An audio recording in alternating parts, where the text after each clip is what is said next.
Welcome to The Antidote. This is Greg McCarran. And this is Jeremy Rothkushel.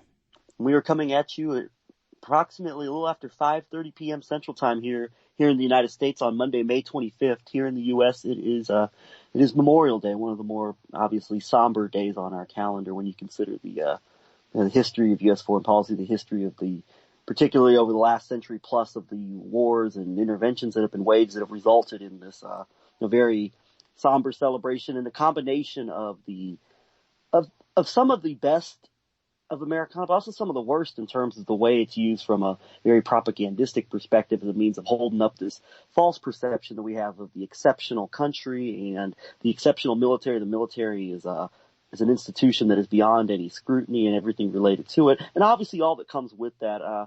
Jeremy, you have any quick thoughts on Memorial Day, the occurrence of Memorial Day, before we move on?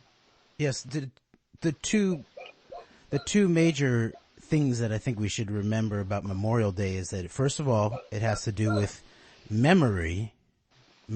It's the only holiday that really directly has the word memory in it. So I think that's crucial, because it really, the best of that would urge us to keep track of our own sense of the past, our own memory of the past.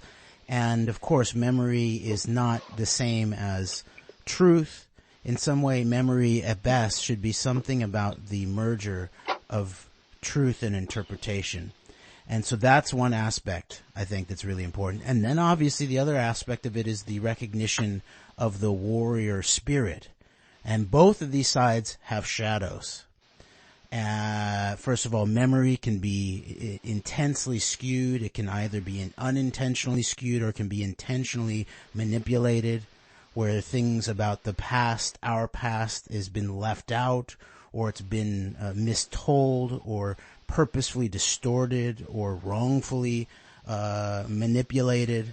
And that takes place at all scales here. And so that's obviously a key piece of this, is that we need to continue to uncover and discover and tell as best we can our actual history.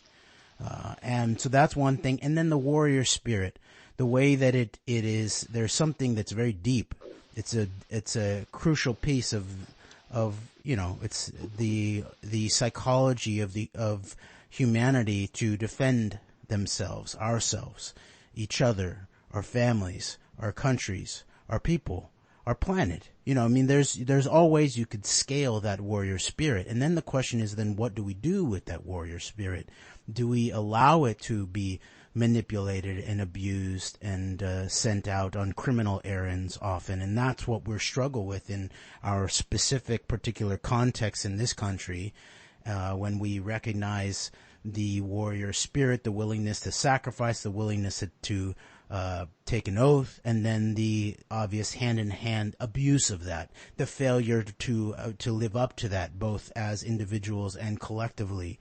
And so on this Memorial Day, let us memorialize both those who have been on the other side of our foreign policy, so-called, the militaristic aspects of it, the recognizing those whose lives have been destroyed by that, but also recognizing those who have participated in it, who desire to protect, whether protect at home or protect abroad, and then to acknowledge that there's been victims all across the board here, including people abroad and then people at home. And including our veterans who have been basically largely used and abused, subjected to criminal wars in a similar kind of fashion, if not as drastically as the people who have caught the brunt of the war on the other side. So, but meanwhile, we are all in the mix, and we are all ultimately responsible to live up to articulating and living into that warrior spirit, that warrior aspect of our psychology, to protect and defend. That is the warrior spirit. And that needs to be coupled with a moral commitment and a wise attachment to the truth. And so I think that as we move forward, and that is the best way, rather than just sort of blithely saluting the flag, or sort of blithely just, honoring the dead in our military graveyards, that there's something, a higher form of respect that takes an ongoing commitment beyond one day of the year and way beyond just a blithe single salute that doesn't actually grapple with one's own responsibilities in the ongoing matters. And I really like what you're saying about the warrior spirit there. And I guess you're saying that, let's have a real warrior spirit, one that's based in, celebration of our history, of our true history, but also in the truth. So maybe something, certainly more of this and less of this, like, phony Dan Crenshaw type of spirit that's all about militarism, and that macho-ness and manhood is all about, militarism and wanting to go over and, taking pride in going over and killing innocent brown people in other countries. So I like the message there, Jeremy. And I'll say this, I want to clarify what we said at the start there, because really there's 3 days in this country that really are basically celebrations of this, what I call this combination of celebrating true heroes in many cases, many of our best Americans over the years, especially you think about the world wars and then going onward. Everybody, I think pretty much everyone in this country, and I'm sure around the world, people who listen to us in countries that were affected by the war, the two world wars in particular, in Europe and then also in the Asian theater, Pacific theater, among other places, knows somebody or knows of a relative, a deceased relative, who they may or may not have had a chance to meet, who fought in these wars. And it's obviously a very tough and very emotional topic. And there are 3 days in this country that we quote celebrate this combination of heroism, but also this pseudo celebration that's just meant to glorify just this idea of America, and the glorification of a false history based on wars, based on false pretenses and outright lies. Of course, that's today, Memorial Day. That's the 4th of July in this country, Independence Day. And then also in early November, we celebrate what we call Veterans Day, which of course over in Europe is known as Armistice Day, the celebration of the official end of the what we know now as the First World War. And on these days, it's we take what you described there, this warrior spirit, and we have a spirit of, yes, we're going to honor and celebrate the good people who made the ultimate sacrifice in these wars, but at the same time, we have to continue to be honest about the nature. We're not celebrating those who have fought and died in wars if we're not honest about the nature of why these wars were fought. And in so many cases, I can't really think of any cases of American foreign intervention in the last century plus that has not been based on lies or deception or something other than what the stated purpose was. And so we have to balance this act of, yes, respecting true heroes in many cases who fought and died, but at the same time, we have to be honest. And I feel like the best way to honor them is to be honest about the nature of these interventions and wars. So that way we'll be having less of these, less future, deceased veterans going off to die in places they have no business being in. We'll have less of these in the future, as far as we'll have less names to add to the future lists of those who are celebrated or named off in these ceremonies on these holidays on these days that have been set up as and designated as holidays. And I hope that makes sense. It does make a lot of sense. And there's a lot, there are things that are worth dying for. And then in a more limited fashion, there are things potentially that are worth killing for if it involves actual defense of life. Right. But even in the law, it's very specifically legally and morally truncated about the areas where it might be lawful to go kill. And a lot of that has a tendency to go out the window in when you start operating on mass scale, and people's individual conscience, both to rule of law, which is what is very intriguing about the oath that soldiers take in the United States of America, that it's not to the commander-in-chief, to a leader per se. I mean, there's an aspect of that it is in terms of following orders, chain of command, all lawful orders, by the way. But then, yes, the actual oath is to the potential for the rule of law, i.e. protect and defend the Constitution, which is a legal document, right? That is the governing document of our nation state, basically, right? And so that is a thing that you could imagine there would be situations where it would be worth dying to protect it, right? You can even imagine situations where it might be worth killing to protect it in a defensive posture, right?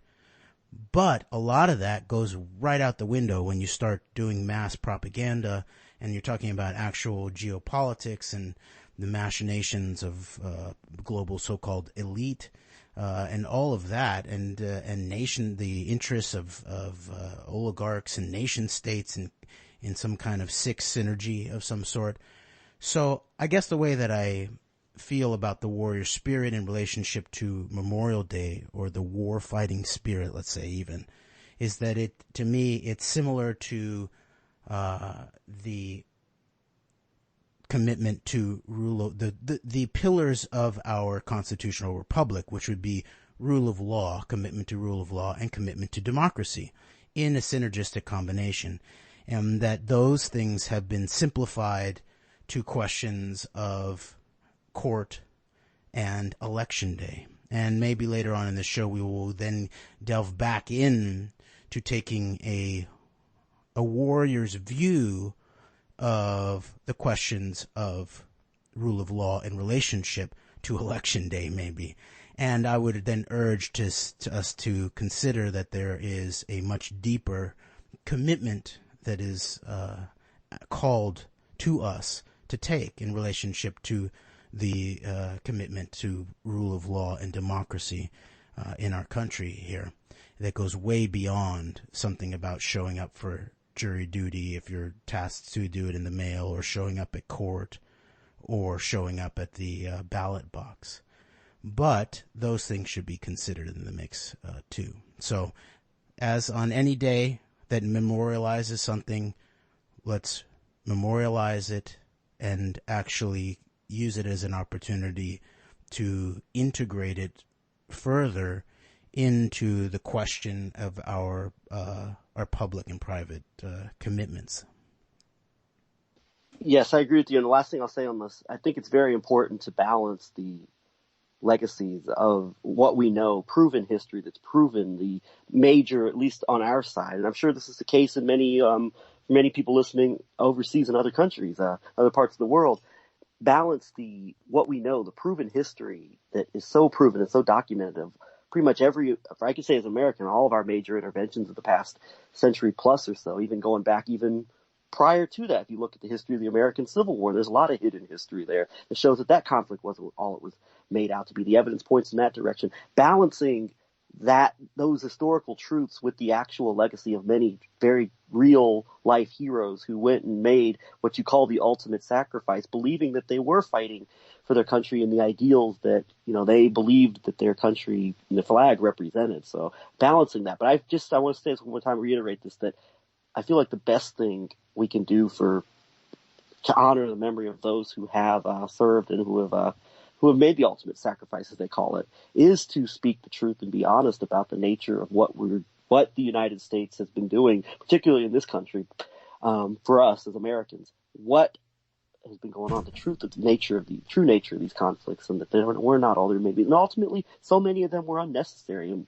so many of these combat deaths just should not have happened and never should have happened. Not to mention, as you mentioned before, the human cost of those in other countries who have suffered on mass scales as a result of our intervention. So let's balance those legacies, but we need to have the warrior spirit of being honest about what's going on, and not continuing to lie and continuing to promote falsehoods that just make people feel good about themselves. We've got to be honest. Yeah, fierce, maybe even fiercely honest.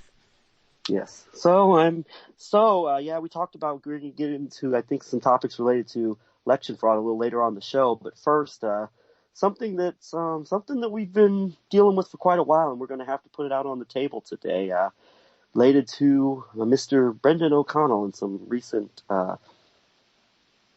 comments made about us, assertions made about us that we're just going to have to get out in front of here, Jeremy. Well, this I did not realize. You sent me the link to the Family 3 Introduction to Trump's The National Prayer Breakfast on Brendon O'Connell's Talpiot BitChute channel, and I'd heard that he was making accusations, innuendo about us, about Adam Green, about Joseph Davis. And but I missed that it was all written up here in this description until yesterday, and so then I finally read through it. So I think that we need to just go through this. A lot of this is basically it's total false innuendo based on some facts, some of which are accurate facts. So we should deal with this, and so the best thing to do, I think, would be to read through this and respond to it. And there's some stuff where maybe it's about Adam Green. And so if it's maybe not in our court to read that and respond to that per se, but everything that relates to us, both of us, and maybe some other people that we maybe have knowledge of, we are going to read through and respond to.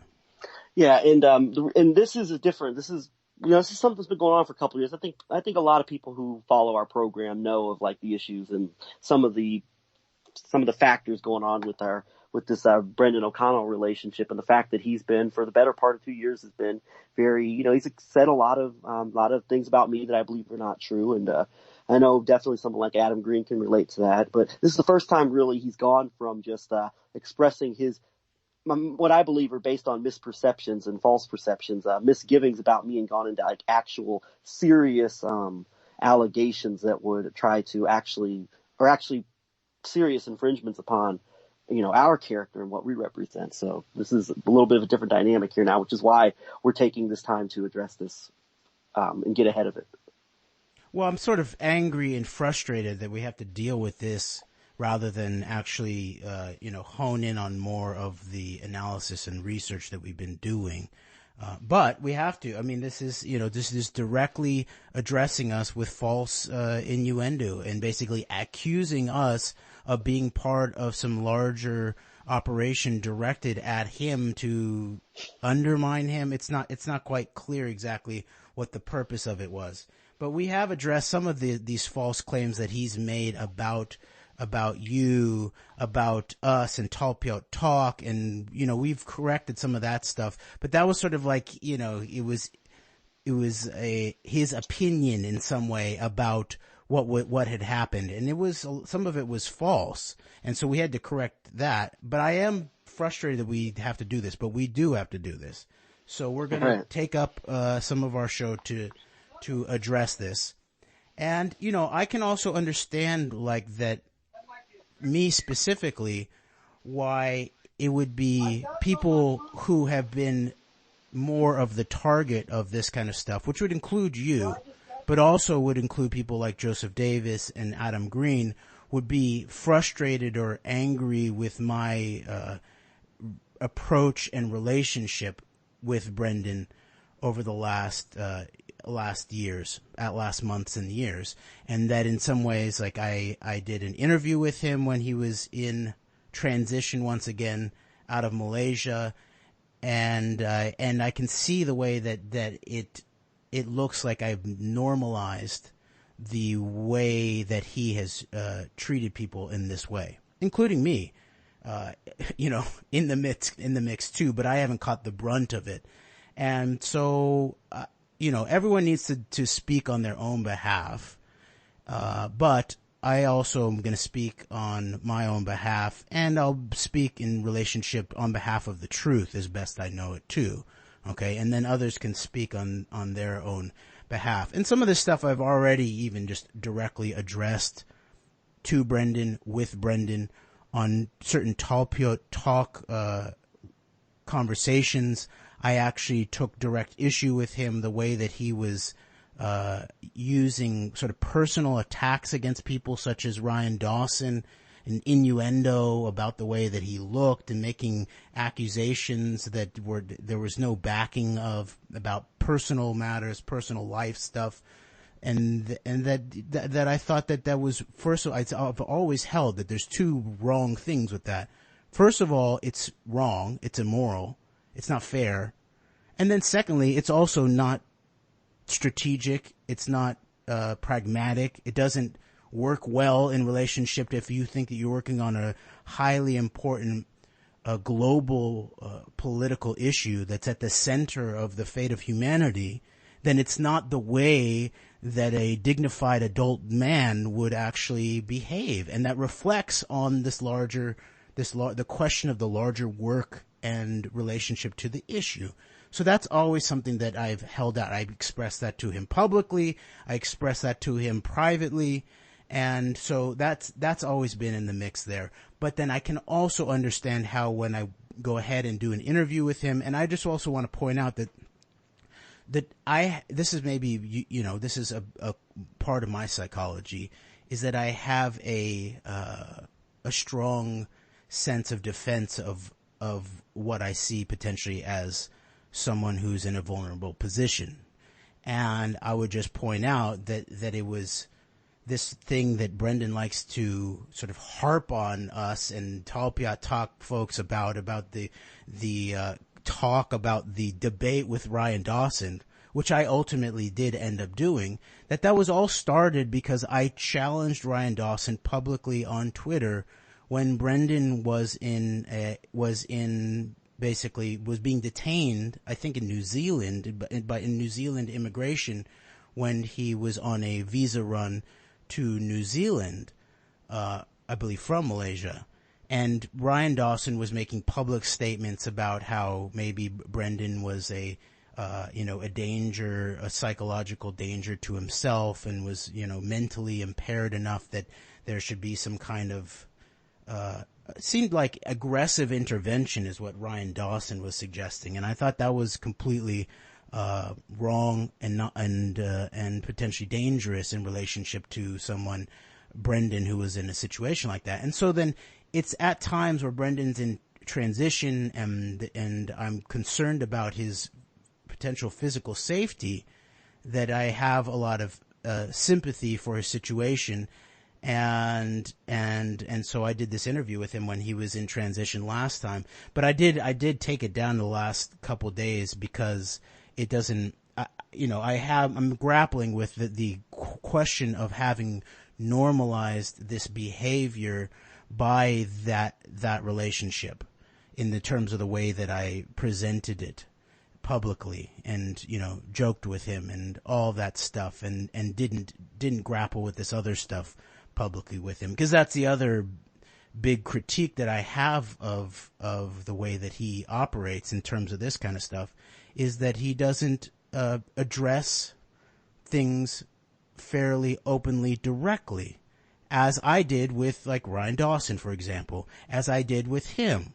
And so and then maybe I'll get into this more a little bit later, but like the way that he deals with some of his legitimate critiques or legitimate disagreements, especially in a political domain, whether it's with someone like Dr. Kevin Barrett, who he then, instead of disagreeing with him, Brendon was videotaping, audio recording their conversation when Kevin went and met Brendon as part of his trip to Malaysia. And then instead of actually directly disagreeing with the approach that Kevin was taking, Brendon then sort of just saved the recording and then puts it up as some kind of trying to report Kevin to Homeland Security as some kind of international criminal because Kevin disagrees with the petrodollar being a hegemonic global currency.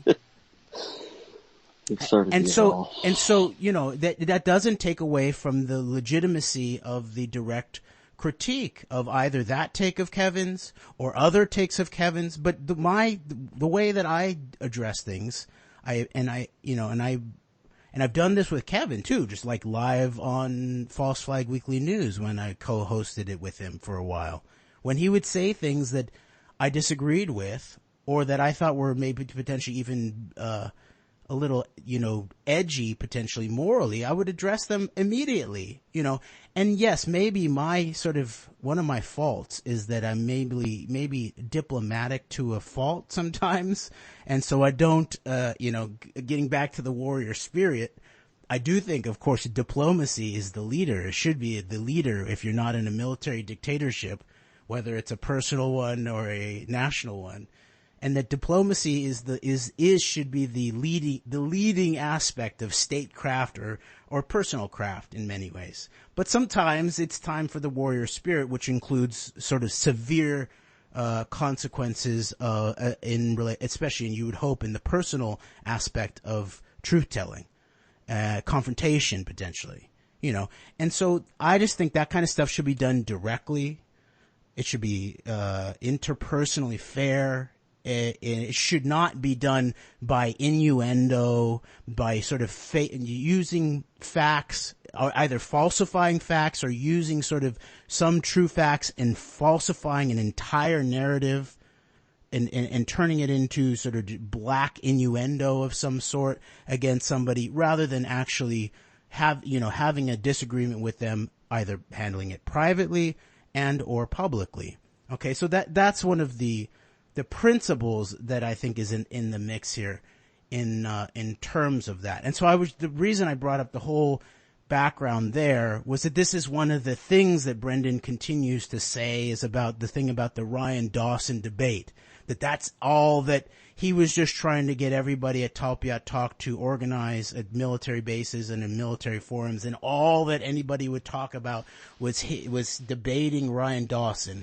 And I just wanted to once again say, no, the truth of that history is that I originated that whole thing when I was concerned about Brendon's safety in a New Zealand lockup facility when Ryan Dawson was publicly questioning his sanity. And then Brendon O'Connell actually himself, he sent out a flyer that he made up to all of us at Talpiot Talk and Ryan Dawson himself, I believe, where it was a sort of a joking flyer about the debate between Bagel Boy and Panda Boy or something like that. And I was Bagel Boy and I was going to, have this WWE style thing out with Ryan Dawson.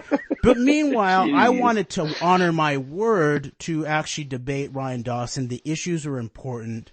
The thing about Brendon at that point had become, besides the fact at some level, because Brendon had been released and had been safely returned to Malaysia. And so that was sort of, Brendon could stand up for his own self against Ryan's accusations of mental instability or danger to himself or that kind of stuff. So at that point he could protect himself. But meanwhile, the issues were still on the table, and I thought that someone should go ahead and debate Ryan Dawson about the question of Israeli military intelligence, technology transfer, Talpiot, and this question of the geostrategy. Who's Jeremy? So that was some of the background there. So this feels sort of silly to me to be able to again have to go through all of these sort of like behind the scenes, sort of personal kind of gossip kind of stuff when there's such important issues that we continue to need to be able to address on the table. Meanwhile, we're not going to let the fucking bullshit fly. Okay. So we're going to address it with the facts as we know it. Okay.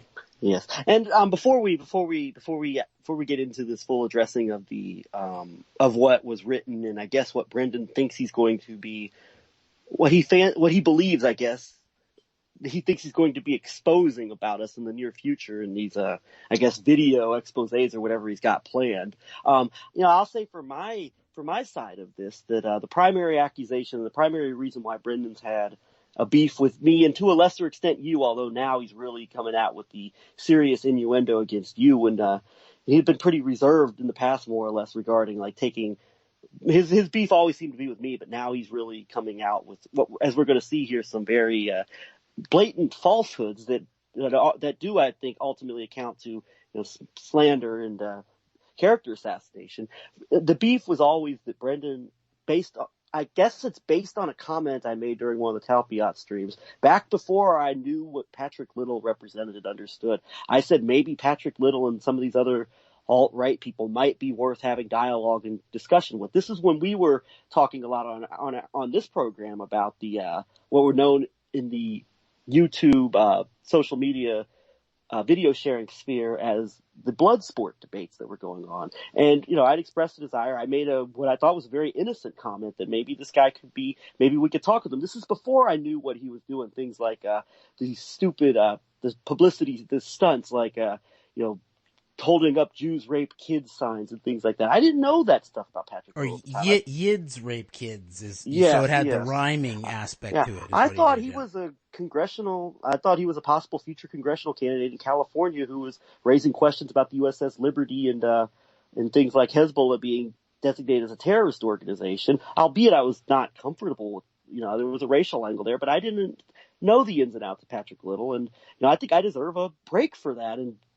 And Brendon's used that for the last 2 years as to try to lump me in as trying to get him involved and associated with the white nationalist movement, the alt-right movement. When the fact is that we were going very hard against a lot of these alt-right people, white nationalist people, particularly David Duke, back before Brendon was really taking a stance on any of this stuff. And I will point out once again that even in the process of of Brendon going after me for getting him associated with the white nationalists that he said he has to work so hard to avoid, he was going on the Jeff Rentz show. And of course, Jeff Rentz has broadcasted, at least for the last several years, on a weekly basis, daily, Monday through Friday, the David Duke show, as well as also the Stormfront radio show, which is the founder of Stormfront.org, the white nationalist message board. Don Black, very close friend and ally long term of David Duke's. Both of them were in the Ku Klux Klan together.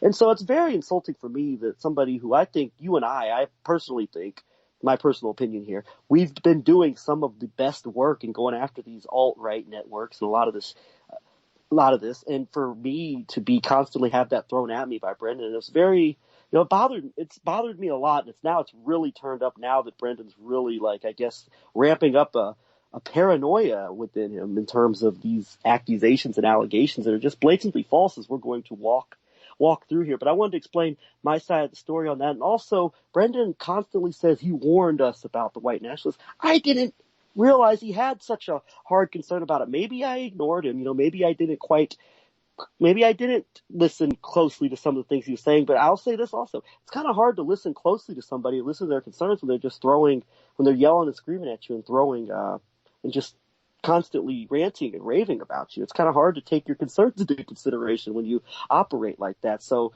we're not white nationalists. I never tried to openly, knowingly associate him with white nationalists, and it's a blatant falsehood. And as a matter of fact, I think we've been at the forefront in terms of a lot of alt media over the last few years in trying to actually expose the nature. We already were at that point. Like you said, that's actually, I think that's actually the real truth of the matter, is we were already helping lead the way on a serious, fact-grounded political criticism of what the heck was actually going on with the weaponized aspects of white nationalism. We are also dealing with it as white Zionism, as part of this Bannon movement. We were already been dealing with, you'd done a fairly deep dive on David Duke the Spook at that point already. We'd been dealing with aspects of the B'nai B'rith network, the relationship of these Jewish power networks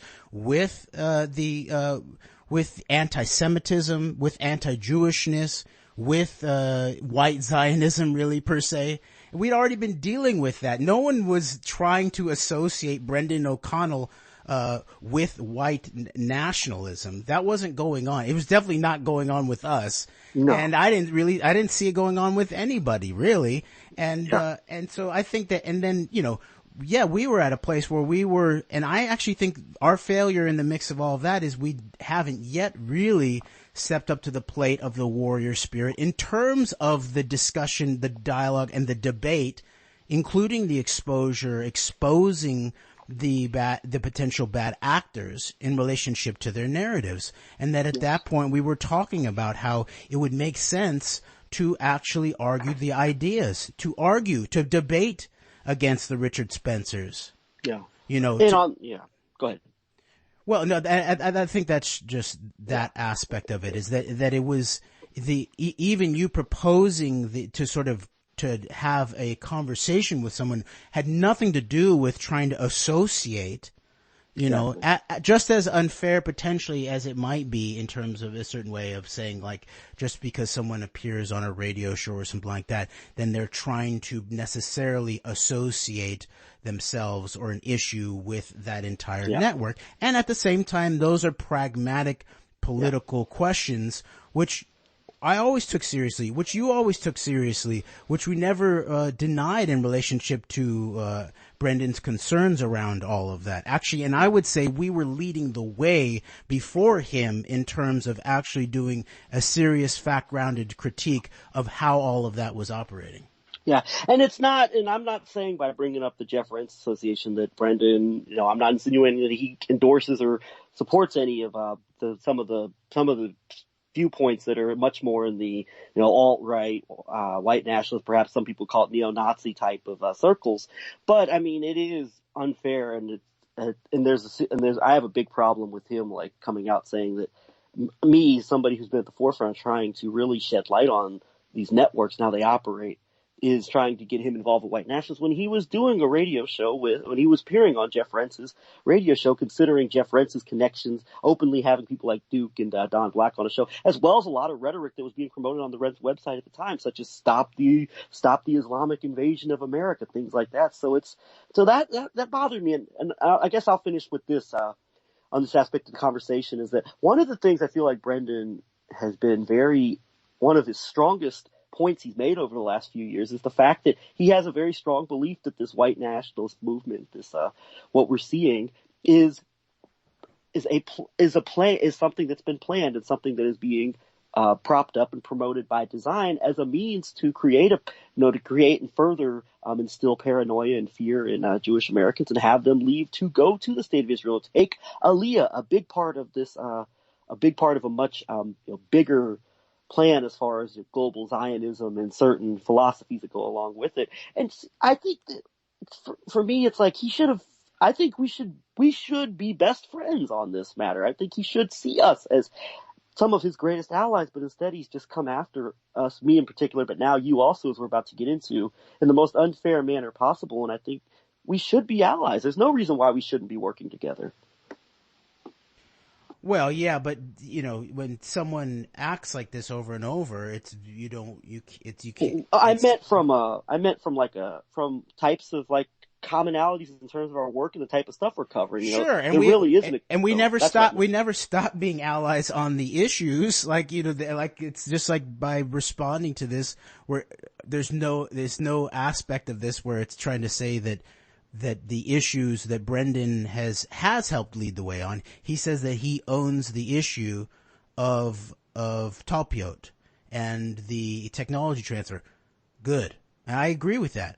He needs to act like it now. Stop whining about how other people will not do the job that he's good at, and then spreading sort of black propaganda, innuendo, false innuendo about people who are working on that and other matters that he's not attending to that are also crucially important in terms of the big political picture about whether we're actually going to be able to get grounded political traction that actually understands our reality, and then just goes ahead and sort of spends so much time and energy falsely attacking people. So obviously that does not discount us responding to false attacks. It's not some kind of universal thing of, well, then forget the entire, the actual political and intellectual allegiances that we have with what Brendon stands for in terms of some of these issues. Because of course they've always been there and they will always be there, in terms of as long as these issues are important to attend to. Okay. So that goes without saying, that none of this has anything to do with disparaging the issues. So this is not Ryan Dawson speaking. This is the antidote speaking here. Okay. Agreed. So I guess we will get into this now. The good, the bad, the ugly, and the absolutely absurd of this write-up here for, I guess, which is a preview of some future work Brendon is going to be doing where he's going to be exposing us, quote unquote. Let's get into it. Okay, so this is from video 68, The Family 3 on his BitChute channel, because I almost made the mistake of reading the one from 67, and all I can see is it leaves out a crucial fact about me. So making sure that we're reading from 68, which has the fact in there. Okay. All right. Quote, Talpiot. This is Talpiot at BitChute. Quote, "This is the power behind the throne. Waspy skull and bones Yale people. I'm sure most of the people in this group are good God-fearing people, fiercely and sincerely anti-communist. I wonder if the words Rothschild ever pass their lips. It explains many things to me. Fred Smith of FedEx coming my way. Big fan, National Prayer breakfast. He dines with George W. Bush monthly.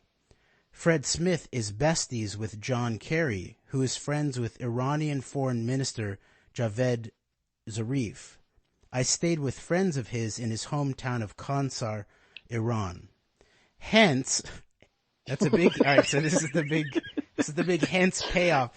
Hence why Fred Smith's nephew, Joseph Davies, and it's actually Joseph Davis.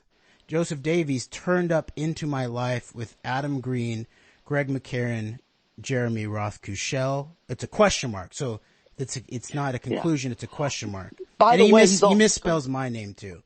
By the way, he's already starting out with what sounds to me as more like speculation and rather than facts. I mean, yeah, there's skull and bones connection between Fred Smith and these other guys, Yale. But I mean, that doesn't, where's the evidence that he's besties with John Kerry? And, I'd like to see the evidence. I'd like to see anyway, I just wanted to point that out.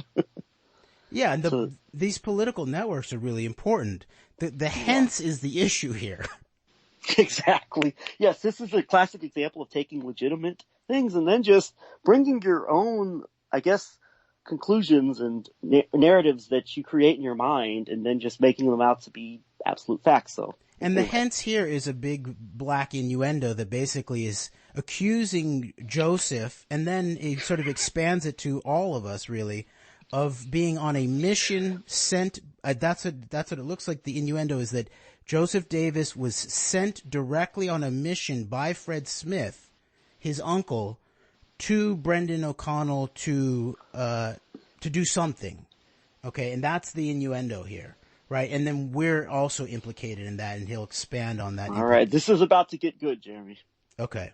And I just want to say that, of course, Joseph is the only one who could ultimately answer that accusation. But from what I've seen no evidence that Joseph was sent by his uncle to do that. What I saw was, sure, I had, disagreements like I was pointing out. I have disagreements with everybody, really. You and I have disagreements, Greg. We handle them. Some of them we handle them privately. Some of them we handle on the air, And so, but disagreements is not an indication of some sinister plot. First of all, and then I also have I didn't see any indication that this was the case, that Joseph was sent by Fred Smith, his uncle of FedEx, to disrupt Brendon or do something to Brendon. In fact, what I saw was Joseph seemed of really good faith and was very, and that's what I say. I can understand why someone, being that my analysis here is true, that Joseph Davis was not sent by Fred Smith, his uncle, to attack Brendon, along with the rest of us, though I can understand then why he might be upset potentially with me for this ongoing normalizing quote unquote relationship that I've had with Brendon. Okay, so we'll get more into that. But we're going to have to move through. We're going to spend the whole show on this, and we're not going to even get through everything. Oh my gosh, dude. Okay, but we got to deal with this. All right, let's go.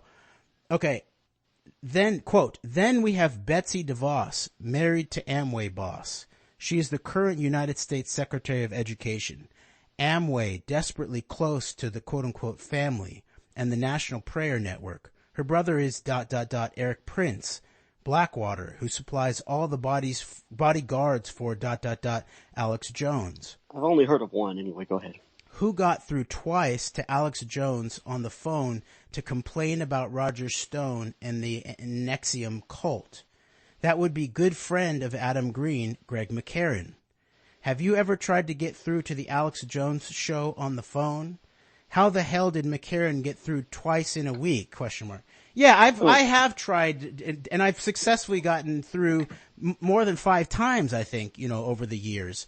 And it takes a lot of work. And that's what you did. You paid attention and you worked hard at it. I would turn the question back around and say that it's highly suspicious that Brendon, for whatever reason, has not gotten through, has not done the hard work to call the guy who's one of his nemesis, who's the guy who he points out most often is ignoring this key analysis of his. Why hasn't Brendon done the hard work to do it? Anyone could do it. It takes work, though. You got a war dial. Usually when I'm successful doing it, it takes over 100 calls over and over and over and over and over. Yes. And 50% of the time, it doesn't work out. But if you have an afternoon free and you hear he's opening up the phones and you're listening, you can go ahead and do it. And that's what you did. Yeah. And I was fortunate to get through. The first time I believe I called Alex Jones, talked about, his basically apologetics for Giuliani and 9/11 in Israel. And, when Roger Stone had been on air saying that Trump was going to expose the truth, alluding that Trump was going to expose the truth behind September 11th. And then the second time, I'll tell you where I was. The second time. And I just want to say, Greg, my wife and I heard that live on the radio when we were, I had it on my phone in the car, and it was really very interesting radio. The second time when I called in and asked Roger Stone about NXIVM, which, by the way, I thought maybe Brendon would be happy if somebody got Roger Stone on the phone about something like that implicates him in a serious criminal networks. But no, Brendon was angry that you didn't say what he would say. You didn't. Like, I can read his mind. You didn't take ownership of his issue, Two things about that. Number one, I'm not a mind reader. Number two, it's not my responsibility to put his issues out there. We've got our own issues, but a lot of the time they overlap. And a matter of fact, I think this overlaps with the bigger issues he's talking about in a big way. But I'll tell you where I was the second time I did this. I shouldn't even have to explain this. I was in the hallway at my apartment at the time I was living at in Iowa, and it was a Sunday afternoon, and Roger Stone was hosting the Alex Jones show, and I called in and I got through. I don't know how many times I had to get through, but I got through and I asked Roger Stone a tough question. That's all that happened. Yeah, and we covered that on our show. And that says absolutely nothing about Betsy DeVos and her relationship to this crew or anything. Well, so anyway, there's a couple of quotes from Betsy DeVos, which are factual quotes related to Betsy DeVos and her family. And then you go down 2 paragraphs and he gets into I guess now this is the real sinister truth about me and Amway. So. Okay. So, quote, Greg McCarran knows Betsy DeVos and and worked for Amway. Okay. The second part is true. He knows that because you've said it multiple times, because you've talked about your background, your political background, your work background. And the first half is not true, right, Greg? You never met Betsy DeVos, right? Well, number one, it's an ignorance of how Amway operates, and I'm not going to get into that right now. We don't have time, but it's ignorance of how Amway operates. My entire time I spent in Amway, and I was practically spending money I didn't have to go to expensive conferences where I don't think a DeVos ever showed up. And if they did, maybe a DeVos spoke at one of the conferences, but I sure never came close to meeting a member of the DeVos family. I mean, it's ridiculous, absurd. I can come out right now and say, I do not have a relationship with Betsy DeVos or any other member of the DeVos Prince family. That is absolutely false. Okay.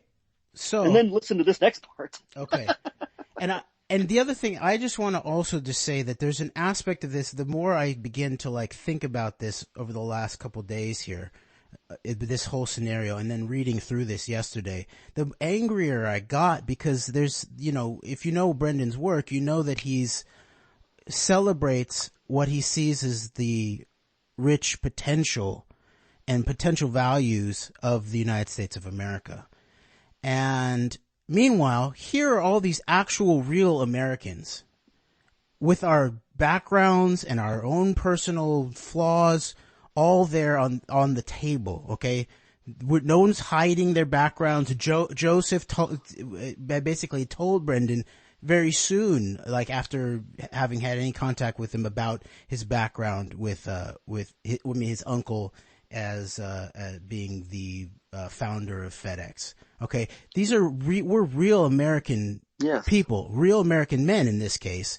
And meanwhile, he just basically ends up sort of trashing the whole lot of us while putting on a pedestal a series of sort of fake icons and fake heroes from anywhere from sort of, James Mattis, who turned out to be basically a meek war criminal who maybe sort of stood down Trump at a few moments. So good on that for that. Still a war criminal, still, meek in the face of grand treason.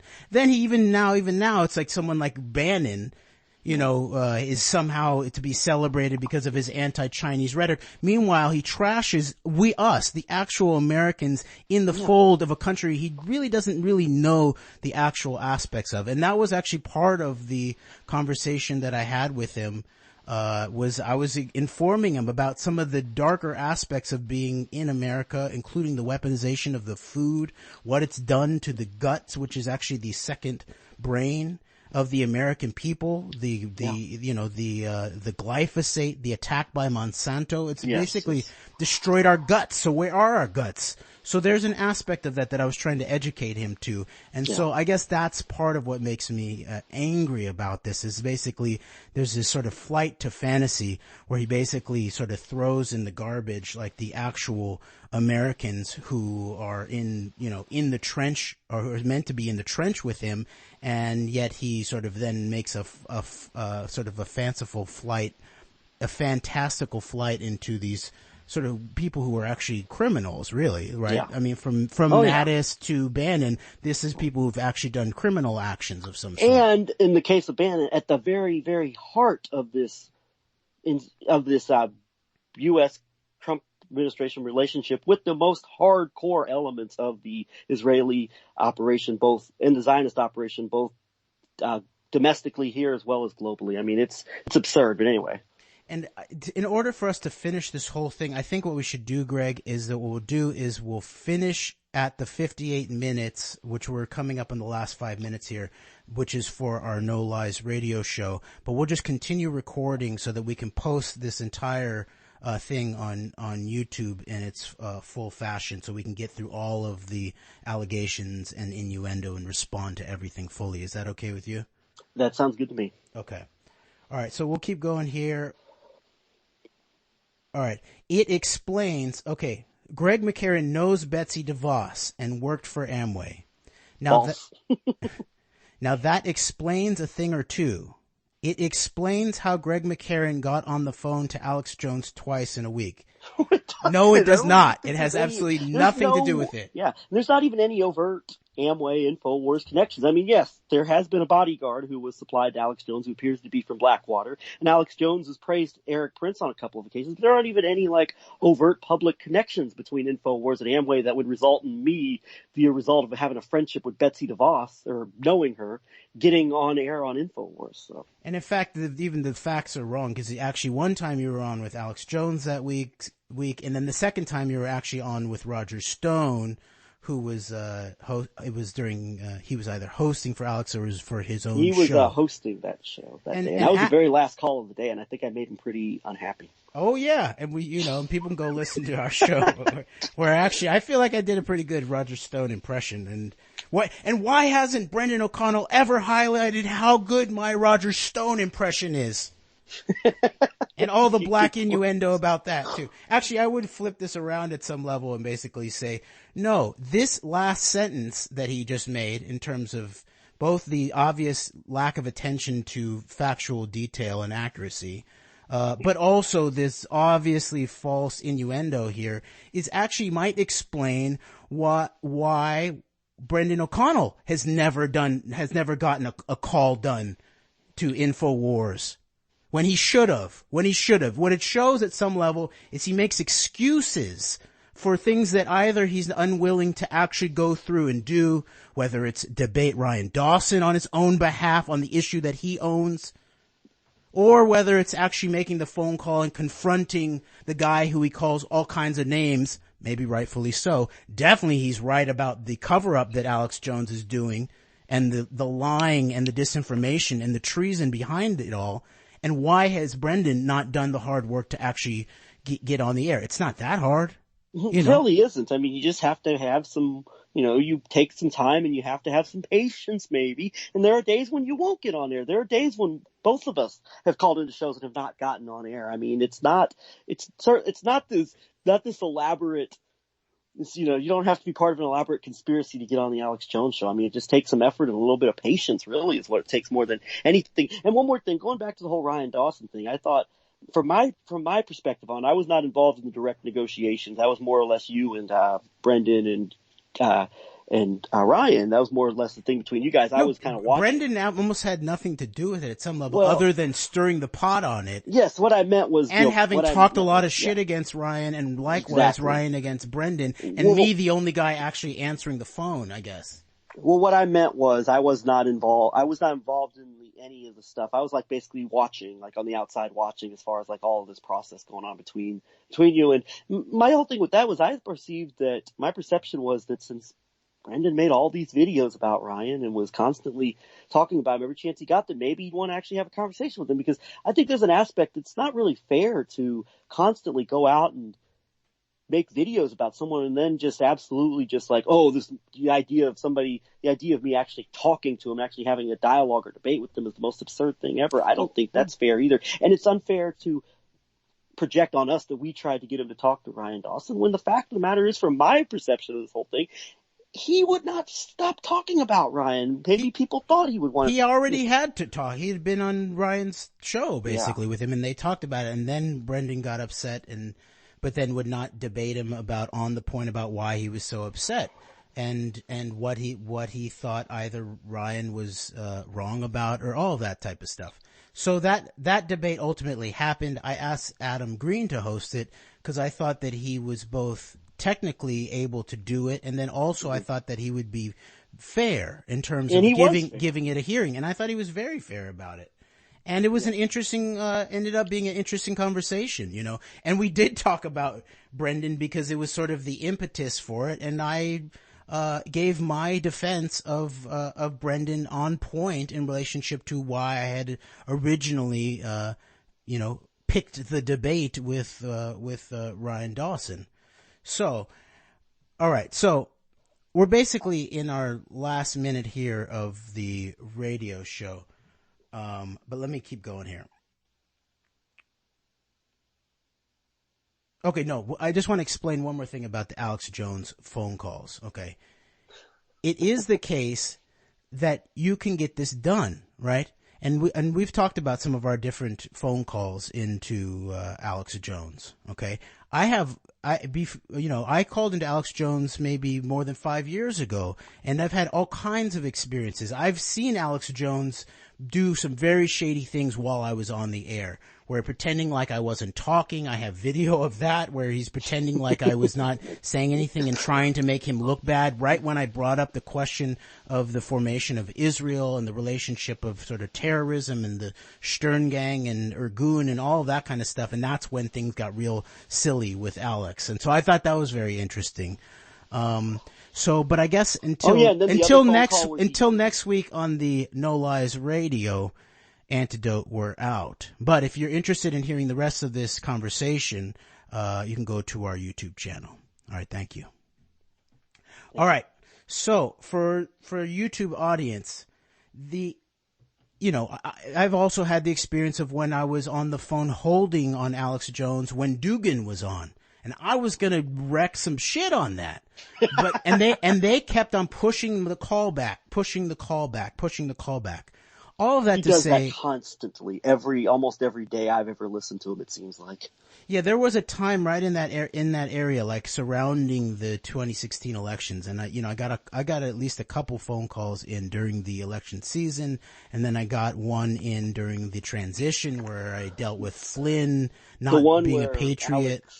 The one where Alex basically called you mentally ill for being obsessed with Israel and Jews. Yeah, and the way that I got those phone calls into Alex Jones, as we'll hear later on, is not because I have a cousin who was an executive at Disney, or because I have parents in Brendon's language that are Jungian therapists, but because I made the phone calls. That's why I was able to get on the air of Alex Jones. Okay.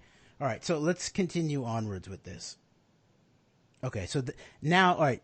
So basically, saying after accusing you of knowing Betsy DeVos, basically only, I think it's only on the basis of you saying that you worked at Amway. I can't, I don't.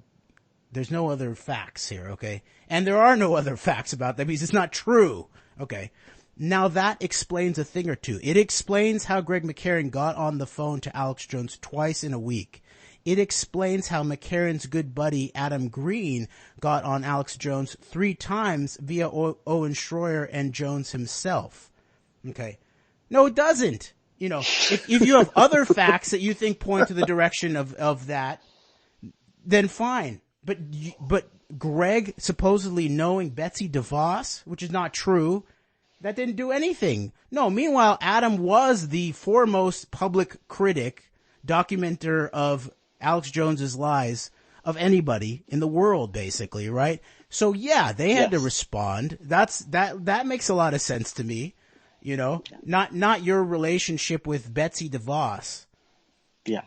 And so, I think, absolutely. I mean, it's just completely false and it's absurd and it's laughable, to be honest. I mean, I can't help but, as much as it also in a way infuriates me, I can't help but chuckle at a lot of this because it's just so absurd. But anyway, I think we're going to skip a few of these paragraphs and we're going to skip some of this because then Brendon talks more specifically about Adam Green. And I feel like, it's not our place to address any type of specific, rhetoric regarded at Adam. I mean, Adam has a choice if he wants to address any of that stuff or not. But we're going to move on to where he gets into you. And here's the truth about you, Jeremy Rothschild. Okay, here you go.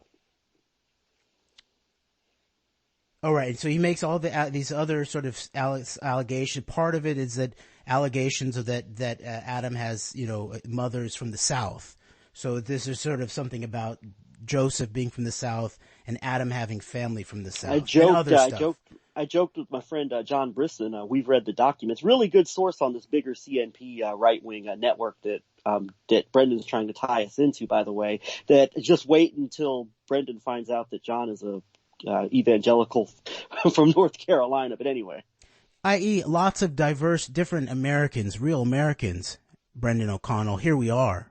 Not your fantasy of James Mattis riding in on a white horse or Steve Bannon becoming a white hat in some sort of counter Q kind of anti-China narrative of some sort. Get the heck out of here. Here we are. We're the real Americans, warts and all.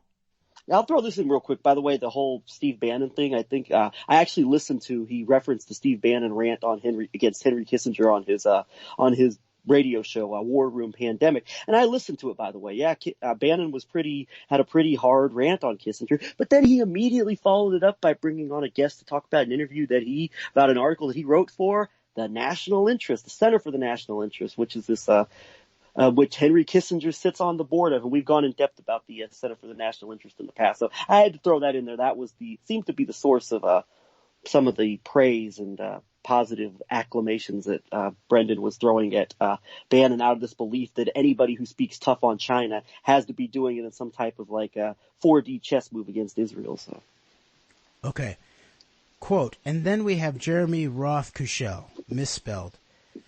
He doesn't include the hyphen and he adds an L. Okay, always Johnny on the spot. Dems ambushed. Bravo. And then it's a YouTube link, I think, to the one that he made with the footage that I had shared with him from when I was confronting the Democratic nominees in Iowa when I was on my way to come pick you up, actually. And so there's that. And actually, I would say I'm not always Johnny on the spot. In fact, a better critique of me is that I'm Johnny not on the spot enough, actually. And that's the other thing is there's actual, I feel like legitimate criticisms of certain aspects of failures of my efforts or, not getting enough done that I make of myself that I think are completely legitimate and appropriate and the kind of things that I would see as constructive in some kind of actual, ethical, legitimate relationship with somebody else like Brendon O'Connell. But that's not what's going on here. There's something else going on here. Okay.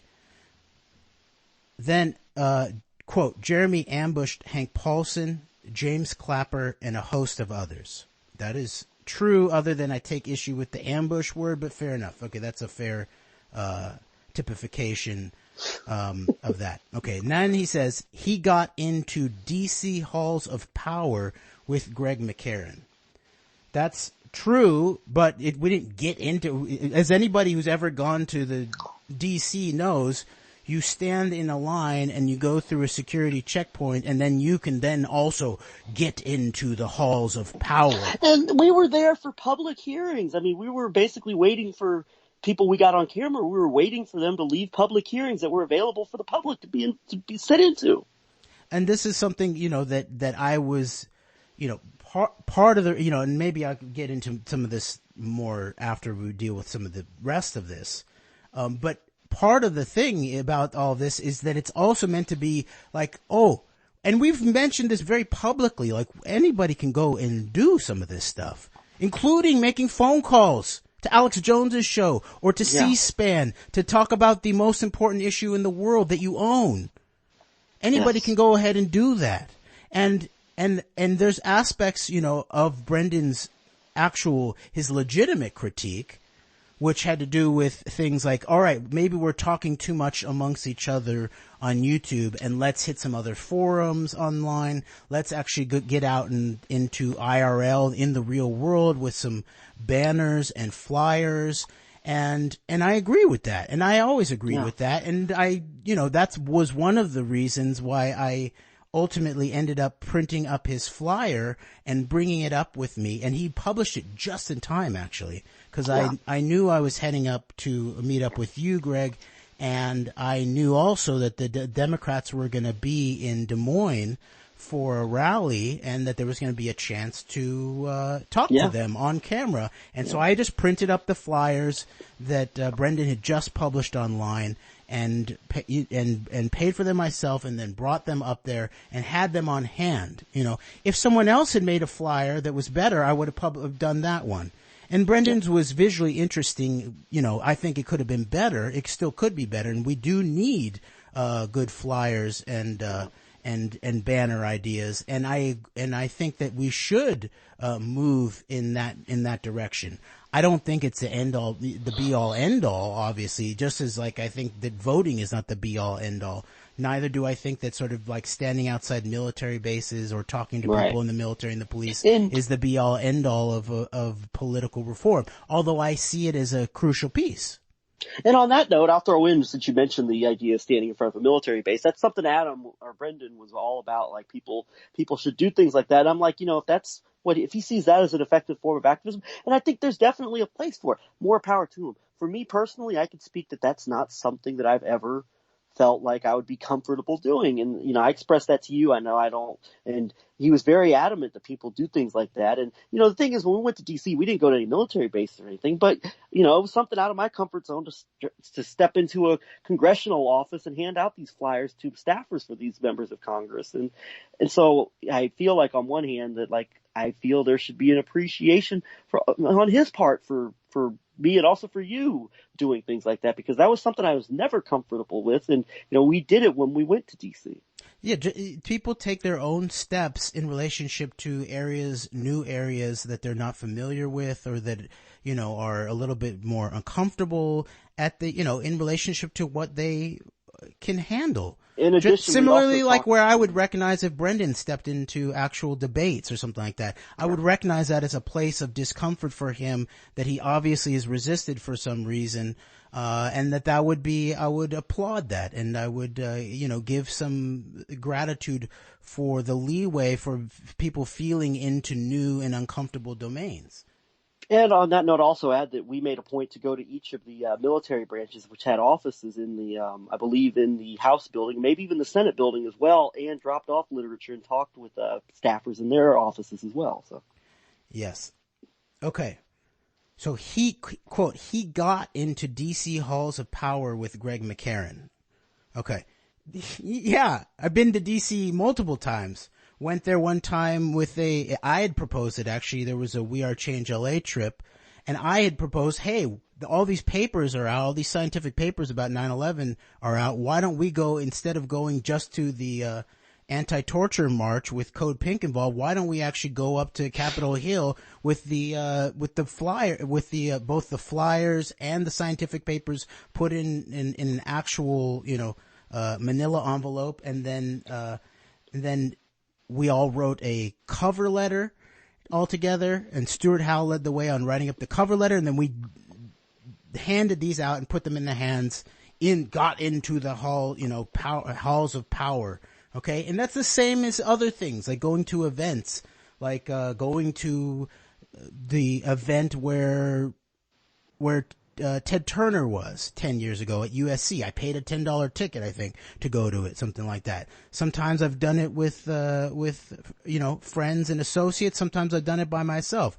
But you just go and you show up. That's how sometimes you gain access to, quote unquote, the halls of power. And so that's the other side of this. Is like Brendon's the guy who says, I'm just the guy who Googles. Anybody could go hand out a flyer. And then when like we actually go ahead and just do stuff like that, show examples of it, and meanwhile I have a background of that, then it's just sort of, now he's questioning how we, quote unquote, got access to the halls of power. He finds reasons to get mad at us for doing the things that he was wanting us to do, and we'll get into his reasoning of why he's so upset. Why he was so upset with us after our DC visit. But I want to throw in one more thing. When we went to the library and you were arrested for confronting Dennis Ross. What did we do? We RSVP'd for the event and we showed up and you got up and asked the question. I mean, nothing sinister, no elaborate plot. I mean, it's very simple to talk to people in positions of power if you know when and where to find them. It's not hard to do. Ultimately, we didn't even have to RSVP, as we found out later. It was basically RSVP was just for numbers, but we could have just walked in at the right time then, okay? Yeah.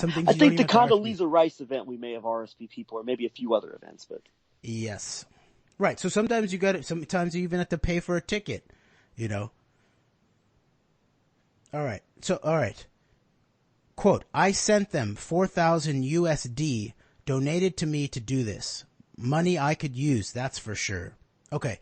He sent it to me. First of all, he basically insisted on sending me $2,000 to start after I'd put up the video of me talking to what's her name, the senator from New York. Oh, Kirsten Gillibrand. Kirsten Gillibrand. Okay, and I think that Jaleel, we told Jaleel about it, and then Jaleel told Brendon about it. And then it was, the word got out to me that Brendon wanted to give me $200 for having passed out a flyer on camera or something like that. And then there was an insistence that I talk to him about the money. And so then I talked to him. I was wary of accepting any money. I didn't need it. I figured if Brendon needed it, he should keep it. I told him that multiple times. I was like, if you need this at all, or if you even want this, do not give it to me. He didn't give it to you. He gave it to me. I told him, yes, okay, we're gonna, I'll invest it in. For my part, I didn't know until you told me about it. So for my part, I didn't know that this money was being sent, either of the batches of money that were being sent. So, and I was first of all wary of, if he actually did need the money, I did not want to take it from him. And secondly, I was concerned about, I didn't know where the money was coming from necessarily, and then also thirdly, I was concerned exactly about this kind of thing of like where it sort of hung over, my head ultimately. And it creates a sort of, a contractual umbrella that's sort of unspoken at some level until then the string is pulled or something like that. So I was uncomfortable about that, but he was insistent about it. And he was insistent about giving me the entire $2,000 that he said had been earmarked for activism. Okay. So then, I accepted it and he sent it to me, and I said that I would use that money to invest in the gear that we needed in order to make it higher quality, because I'd made those original videos just on my iPhone, and they're pretty good because I got close and the audio's pretty good. I wasn't too shaky.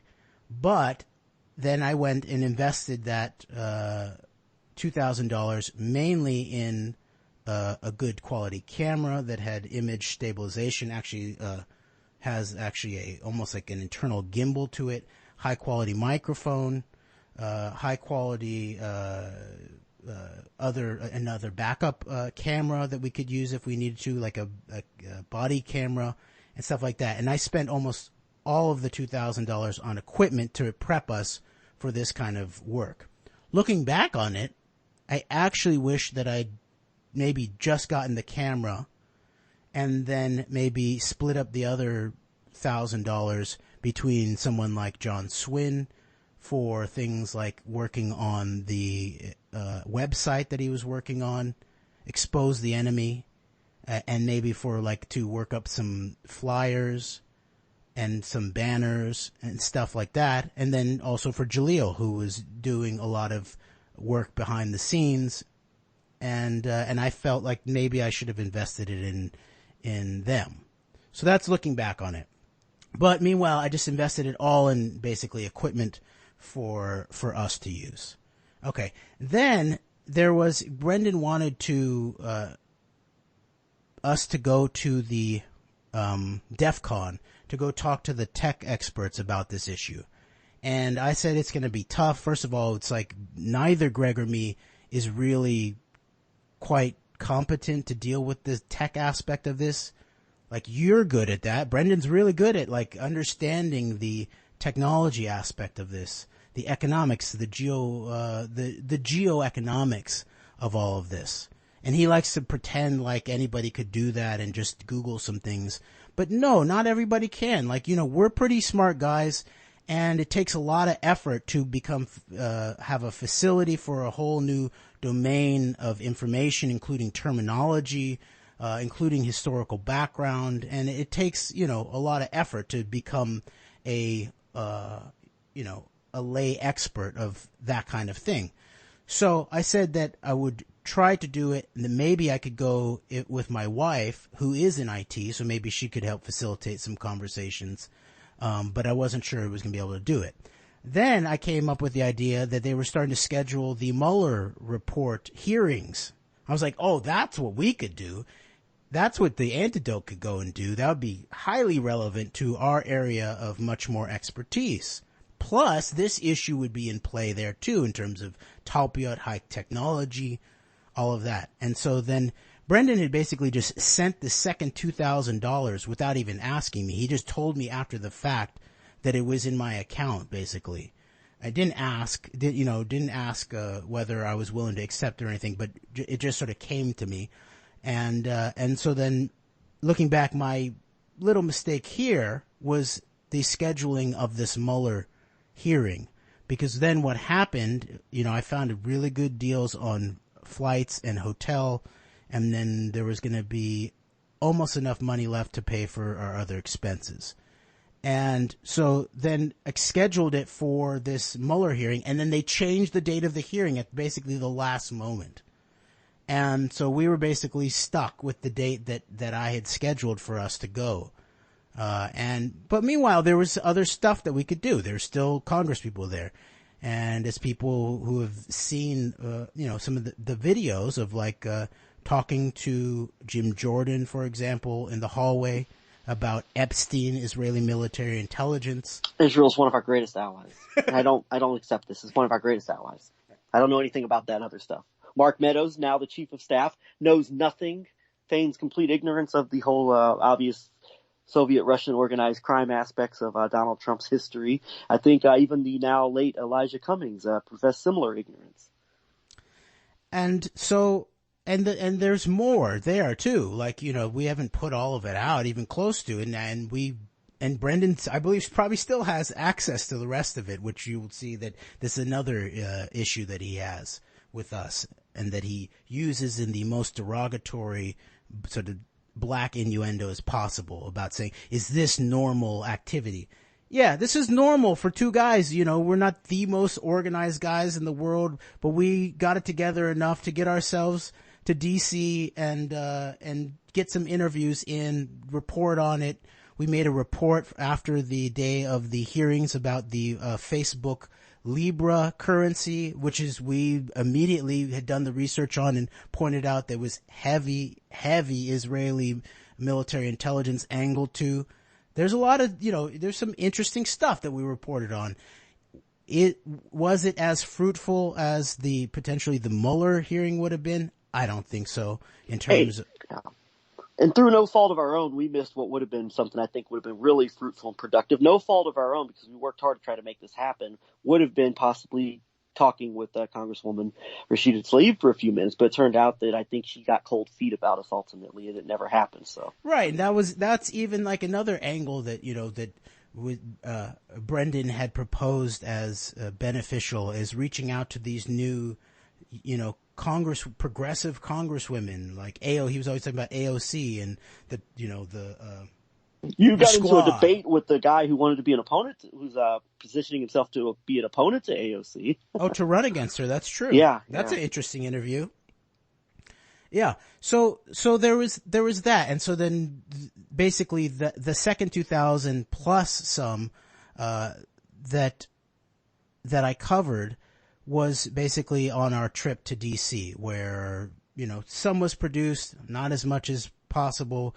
Brendon told me, get a really nice dinner for you guys. We did not splurge, but we did have 2 nice Mexican dinners, I remember. And we went to a good Chinese place where it seems a lot of DC politicians frequent. So if somebody wants to use that against us, go ahead. But we had some good Chinese food as well. But no, we didn't splurge. We weren't going out spending $100 plates or anything like that. Far from it. No, and we actually walked more than we should have, and I ended up, we had shoe issues. I beat up my Walmart bought $20 sneakers and totally wore out the soles, and we took Lyft sometimes, but we walked a whole shitload in the DC summer heat, really. Yeah, we did. But it was a very interesting trip. I'm glad we did it. I was thankful for the opportunity. But I resent having it sort of held over our head, by the guy who basically sent me the money, and I used both $2,000 in good faith in relationship to the kind of activities that I said that I would use them for. And, and if Brendon feels like I owe him, then he can sign me up for monthly installments at his Patreon account until I'm paid back or something like that. I mean, I was even around the time where I interviewed him when he was in transition again a few months ago, I was offering him, hundreds of dollars if he needed it. And he told me to hold it in case he ever really needed it. So if he had legitimate complaints about how we, or how I'm going to take full responsibility for it, because it is correct that I did not ask you about whether to accept the money, that I accepted it on my behalf. Although, to be fair to you, I didn't have any serious concerns about it one way or the other, but I appreciate that. Yeah. So, open to legitimate criticism of the usage of that money, but I totally resent having it being held over my head by the guy who sort of forced it on me, really. And then especially then using it as black innuendo about how we're in some, conjunction of like Hollywood, a Disney executive, which is coming up,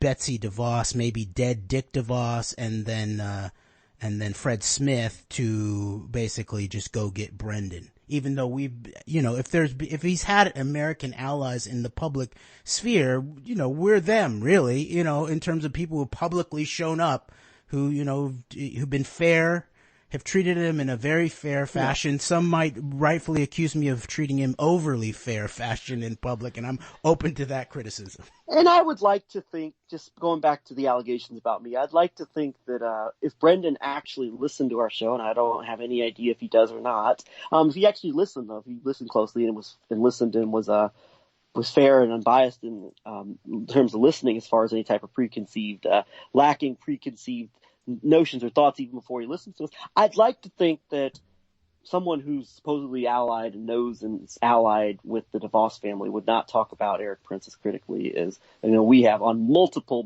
occasions. Once again, I'd say we've probably, for our money, I would say personally that our work on trying to really understand Eric Prince and his role in all things, so many different aspects of this global 2016 collusion, which resulted in Donald Trump, I'd like to think has been up there among the best and the most extensive in terms of audio. And so I'd like to think that an ally of the DeVos family would not be putting that type of information as hard as we have been. So I'll just throw that in there. Well, I agree that, like, there's also the fact that Brendon, if he actually listened much more carefully to the work that we've done, and the antidote is sort of like it's like a record of our public analytical sketchbook for over 3 years now, and really reporting on during the Trump administration and a lot of these global forces that are at work behind it, and it's not the most, every single show is not the most,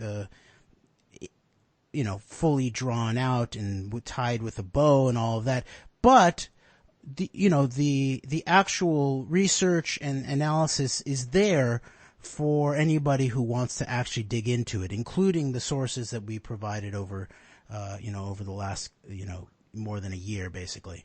And so I would basically say, yeah, Brendon should actually listen a little more carefully to the work that we're doing, and he would have a better analysis, I would say, because that's actually sort of hangs out there too. Is that while Brendon is really good, I think, at actually he like I said before, he sort of simplifies it and basically says all he has is a Google alert. There's an aspect of that, sure. He's basically just Googling up mainstream news articles and stuff like that, but he's able to put them together in a way that is a very good ability of his, and his ability to put it into narrative fashion too, especially in relationship to how good he's gotten in relationship to making like videos, I think is a real serious developed talent that he has. But meanwhile, he has this shadow here that goes everywhere from these personal false allegations and the innuendo that he uses and the amount of energy of attacking and, people who are actually, working in the same realm as him, but that also spans on up to his geopolitical analysis, his predictions of what's going to happen and who's going to do what, like I was pointing out before, where he puts people like Mattis and Bannon and people like that on a pedestal, or is making claims about how sometime in the next year, whether it was, I think it was last year, that either Hezbollah was going to, send thousands of rockets into Israel, or Israel was going to wipe out Hezbollah, and these kinds of sort of like predictions of what is for sure going to happen, I think are also a part of a shadow weak point that discredits in some way this really crucial work that he does. Yeah, and I'll throw in on what you mentioned about Brendon. He says he uses Google. Well, that's not much different from what we do. I mean, I've used, and you've used a lot of Google over the years. We found a lot of resources. I'd say a lot of the stuff we found has been from knowing how to use various search sites, something like Twitter, knowing words to type in and what to put in, and usually it's not that hard to find results. But I wish you would take the way he describes what he's done and maybe extend it to us a little bit, because it's very similar to what we've done, rather than trying to create an elaborate conspiracy that he's concocted in his head as a result of a few, on the surface, true facts about, not even fully true, I mean, half true. But instead of like trying to create an elaborate conspiracy in his head of how we're able to do things, it's not much different than the way he describes getting most of his research and information. So yeah, and I think that's actually the exact proper way to describe what he's doing here. Is it's half true facts, like we pointed out, like, okay, the thing where he said you knew Betsy DeVos and you worked for Amway. Okay, one half was true, the other was false. Okay. But then what's then piled on the sort of the half truth fact, meaning the half lie fact or the half untruth fact, is then this totally false narrative innuendo, which is an attack, really. Okay. All right. So let's keep, all right. So that's the background of the $4,000, situation. Okay. So quote, I sent them 4,000 USD donated to me to do this. Money I could use, that's for sure. All right, you should have kept the money when I told you to keep it if you could have used it and needed it. Jeez, dude. Okay, I'm sorry. I told them no white nationalists, etc. Yeah, we were never interested in alliances with white nationalists. We were dealing with the white nationalists in a critical fashion as a weaponized realm in many ways before he was. Okay? All right. What did they do? McCarran made sure one of Adam Green's buddies, Matthew North and company, all white nationalists, had the footage before I did, 5 days before. Okay, I will address that, and I will say that I have never spoken to Matthew North outside of maybe I've responded to a comment he's left on a video of ours. I've never communicated with Matthew North. I've never communicated with him verbally. I've never communicated with him via email or message. I have never communicated with Matthew North, and so I can say for sure that I did not plot to make sure Matthew North and his friends had this information before I did it. I'm not going to speak about Matthew North. I know there's some aspects of possible white nationalism. From what I've seen, he's done a lot of good work, but I've never talked to Matthew North. No, and what really happened there was we basically just posted 2 videos. We were exhausted, and we were walking all around DC in the heat, and we were exhausted, and we were able to get 2 videos posted, I think, up to our YouTube channel, basically. And then Matthew North, because he follows our YouTube channel and he appreciates our work, he saw them, and then he took them and reposted them. We've never had a problem with people reposting our work. Brendon O'Connell could have done that. And Brendon never ever even tried to coordinate or he never asked me to immediately share our footage with him. It didn't belong to him. He never made that as a condition for sending me the money. No, he said, just go do what you're going to do with it. And so I did. We did. And then, and I understand why he'd be, frustrated that I didn't get immediately on the phone with him that night and be like, well, here's the footage. I'm sending it to you right now. But it was our footage. If he wanted to use it, he could have asked us, and, or he could have just used it like Matthew North did. We didn't give it to Matthew North. He just did it. Exactly. Matthew North appreciates our work. I appreciate a lot of the work that he's done. Brendon O'Connell should pay attention to the work that Matthew North has done about mind war, and just in the similar kind of way that Adam Green has become the prominent public documentarian and critic of the Alex Jones network, and maybe John Brisson has now become basically the prominent documenter and critic of the CMP network. And everyone follows up on other people's work from the past. Matthew North is really did the most highly developed work around Alex Jones and the mind war and Michael Aquino and military intelligence, including American aspects of military intelligence. And so there's a lot there. So I'm just saying that, Brendon should actually sort of be a little bit more appreciative of the other public work that other people do. Okay, and it was never kept the footage from him. And basically, what happened is once it got home to it was for a little bit of time with a strong internet connection. I uploaded the footage to a Google folder and immediately gave him access to it to do with it. He could have made a very interesting documentary of it. Meanwhile, all he did was that one documentary. There was funny, silly aspects of the Democrats' ambush. He sort of made a video game and made sort of references to video game culture and stuff like that. I would rather he do some of his straight ahead serious documentaries about such a serious issue, but I understand he wanted to appeal to another group and work with another aspect. Meanwhile, there was a lot of interesting footage there that he could have worked up to address a whole range of interesting issues, including the issue of Epstein, Semyon Mogilevich, Israeli military intelligence. I even asked Jim Jordan about the technology transfer. It was our footage. We put it out first. Just because someone else, who he thinks is too associated with white nationalists, then put up 2 videos, replicated 2 videos we put up. There's a whole bunch of other stuff that was, I'd given him access to work on it. He could have worked up some stuff about the Facebook Libra, all of that kind of stuff. There was a lot of interesting stuff there, but he was too butthurt or something like that at that point to ever even approach it ever again. So we acted in good faith. We were not there, on contractual behalf of Brendon O'Connell, who then had ownership of exclusive access to our footage. We didn't give it to somebody first. We put it up first. We put it up first on our channel. He could have then handled it in a rational way with us. But that's sort of now an indication for him that there's something highly abnormal here going on. Okay. I'm going to keep going here.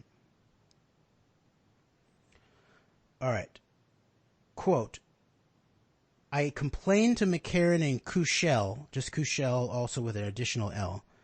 So you could actually spell my name correctly. That would be cool, just a little bit of basic respect on their YouTube channel. I'll give him to this. That's one thing he probably did do because he does a lot of that. I'm sure he did complain to us a lot. So anyway. Yeah. I mean, and I responded and I told him exactly what was going on, that we had footage, that we were not going to be able to do it right now, that we had basically just posted it and that I would share it with him when I could. I'd give him access to as much of the footage as he wanted. Okay. Quote, 5 days later, they sent me the link to the high-def footage to make a video. Okay, I sent him the link after we got home, and and I gave him access to the footage to do whatever we wanted to do with it. I wasn't trying to command him to do a video. Okay. I told him to get fucked. Do you think their behavior is normal? ? Yeah, I do. We're normal guys. That's part of the issue here, Brendon. Actual, real people. Normal people. American men here with our own, challenges and our own, limitations and stuff, but real. Exactly. I concur. And normal. I would say in terms of, if you think about normal, not only in terms of like the way that, you would expect someone to act potentially, but also normal in relationship to ethics and stuff like that. I think it's normal. I wasn't trying to disrespect him or keep anything from him or do anything wrong. And I would assert that we did not, that we did. We've always, been totally more than fair in relationship to Brendon, while also saying that, whatever political criticisms or criticisms of our efforts or all that is still legitimate, whether it's from Brendon or anybody else. Okay. McCarran and his contacts must make the little four-eyed git feel very brash. What an asshole. I just kind of laughed at that. I mean, just douche, dude. Just douchey. Yeah. It reminds me of, and of course I'm a male, but it reminds me of when he would, of course this is a different dynamic with, opposite sex, but when he would go on Twitter and comment about, Maram Susli, Syrian girl, and her lips, and how it makes her look to like men who like to pay attention to her work, because it's like, with me it's much different dynamic, but that's another problem as well, as I think, is the way it's his way or the highway, and he can say anything about anybody. And number one, expect them to be okay with it and just willing to talk to him again the next day. And number two, he can just say anything he wants about people, and there's not going to be any type of, he has carte blanche to say or do whatever he wants about anything, and just, he doesn't think before he posts things, and then ultimately he thinks he can just do whatever he chooses, and there's no pushback or that people will just automatically just forget about things and just be willing to work with them the moment he says, hey, let's work together. So yeah, you're right. And the way that, in a similar fashion to to what he was doing in relationship to Ryan, or the way that he's attacked Adam in terms of, and Adam has actually received the most sort of aggressive, and sort of there's been violent innuendo that Brendon has sent Adam's way, that is just completely, wrong. And I would say that even in a similar fashion, although he didn't do the violent innuendo with Ryan Dawson, it's a similar kind of situation where it's not only wrong, but it also then, it also gets in the way of any legitimate disagreement or political criticism there might be. So it does both things, and they're both wrong. They're both bad moves. And what you were talking about, the way that he treated Syrian Girl in terms of that, of course, he had legitimate criticism of what she was or was not saying, but then he turns it into this douchebaggery, just bitch move behavior about to treat a public, a public woman in that way. It's just not, it's not right, Yeah. And at the same time, all this doesn't mean that they're not legitimate criticisms that he should have out or that we all should have out in public. But I also just want to say that there is this aspect where we have to both deal with this stuff while also being as principled as we can in terms of the way that we approach these highly legitimate criticisms and suspicions that we have of people's public work. And I'll follow up on that by saying that you've said, though, this undermines the good work that Brendon has done, a lot of very important work he's done, all this infighting and sniping. I just look at it from the context of, I try to put myself, and I can't do this because I can't relate quite, but try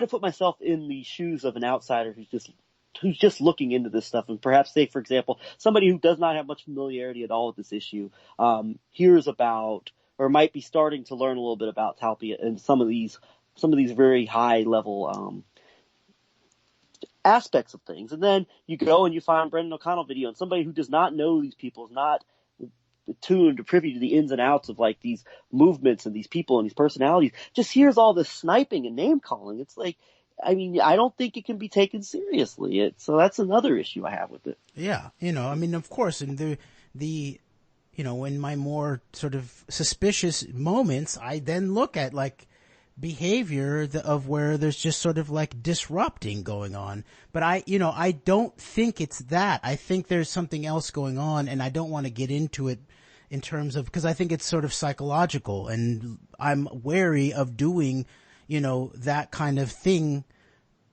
publicly. I've discussed it privately, but and I discussed it in whatever little relationship I had to in terms of the debate with Ryan, because that was the originating subject of the debate, was Ryan's accusations about Brendon's mental state and stuff like that. And I've never taken it to that in terms of my public response or my public criticism of Brendon. And I think it's, I do think that kind of thing is unfair, but I also, the de facto behavior was that Brendon was the one who destroyed Talpiot Talk. Really. It wasn't Joseph. It wasn't Adam trying to associate Brendon with white nationalists, allegedly, or you, allegedly. No, it was Brendon. Brendon took his ball and went home because he got, suspicious or something like that. He was feeling in a vulnerable position, and he then went into the low place. He went into a dark place, and he basically destroyed the Talpiot Talk and basically destroyed Joseph Davis's public presence on the internet in a way where he'd been producing a lot of interesting work and had helped produce, he basically produced the Talpiot Talk website, which up until John Swin then produced Expose the Enemy, it was the go-to in terms of a really good layout of a lot of the key articles and issues. And I would just say that that there's this question of Brendon was always he was always trying to sort of command people to do the thing that he thought was right at a certain amount of time. It's not the way that you actually create actual potential, first of all, friendships or trusting relationships, but it's definitely not the way that you create any real political traction, where that takes beginning to actually create a consensus amongst a group of people about what is going on, an analysis of what's going on, and then what needs to be done. You can't just tell people to do something and then they do it, and then if they don't do it on your own time scheme, then you sort of take your ball and go home. That's bullshit. That's sort of, antisocial, sort of narcissistic behavior that doesn't help. You don't produce good politics out of that. Yeah, people are not going to respond well to somebody forcefully telling them, do what I tell you to do things my way. And if you don't, basically he's telling people, do things this way. Do it like this. And if you don't do it like this, I'm going to get suspicious of you, and I'm just going to basically create all these scenarios in my brain, take some legitimate information, just concoct a bunch of scenarios in my brain that I convince myself to believe are absolute fact, all because you won't do things the way I want you to do them. That's not how the world works, and people are not going to respond accordingly to that kind of treatment. And so instead of being actually owning the issue, as he says, and rightfully so in certain ways, obviously Brendon played a key role in terms of bringing the crucial aspect of the Top Yacht program, the bigger aspect of what's going on in terms of this strategic move and this turn to the east and all of that's being analyzed. He made a crucial contribution to that, so he could rightfully claim to own that issue, and he should have been the leader. He should be the leader. Instead, he ended up being a disruptor at a moment when he was the elder in the group. He should have been the most mature and intellectually and morally responsible, because he had the experience. He had experience in the trenches. He had the most facility with the issue. But instead, he basically ended up being whatever the opposite of a leader is basically a disruptor at some level, and didn't allow the basic aspects of social relations and trusting relationships to actually play out. Barely got to know him, and he's demanding things of people, and so that kind of action combined with this kind of stuff, where basically he'll take things that happened and then sort of skew them with things that didn't happen, or he misinterprets what happened. He'll use private communications and then he'll skew them in certain ways. It's, who wants to so basically there's these two sides where he's basically disrupting the development of real, the kind of relationships that could create the kind of things that he had in mind that I think continue to be, important pieces of a strategy. Okay. So I just wanted to say that in terms of constructive criticism, that this kind of behavior just ends up making people want to not interact with you, really.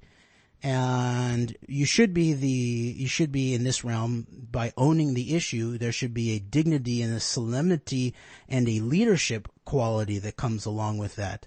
And I think maybe Brendon, when he finally sort of accepts his own responsibility, that yes, he's got to be the leader. He wanted, obviously he's been whining for many years about it. He's always wanted someone else to take the leadership on the issue. Well, no one is. You're the guy. You're the leader on it. So act like it. Okay. Stop attacking other people who work on other issues that are also important, that are also a part of the bigger aspect if we're going to actually generate an actual politics that is going to find our way out of this. It's not going to happen from you whining about how someone's not owning the issue that you then claim that you own. And being a leader results, if you want to create other leaders, you have to allow other people to come in and bring their own ideas and their own methods to doing things. And it can't just be this one size fits all, especially if you want to develop other leaders, because all that's going to result in is you trying to come in and retake control of things, putting in the way that you want them to be in that. And so it's, creating leaders results in creating and bringing on people who are going to bring their own methods of ways of doing things and their own focuses and their own things that they are personally passionate about trying to get to the bottom of and really emphasizing. And so. All right. So we were at the place of where, do you think their behavior is normal? McCarran and his contacts must make the little four-eyed git feel very brash. And by his contacts, I think he must be saying your direct cell phone to Betsy DeVos or dead Dick DeVos. I don't know. I think that's what he's referring to, contacts.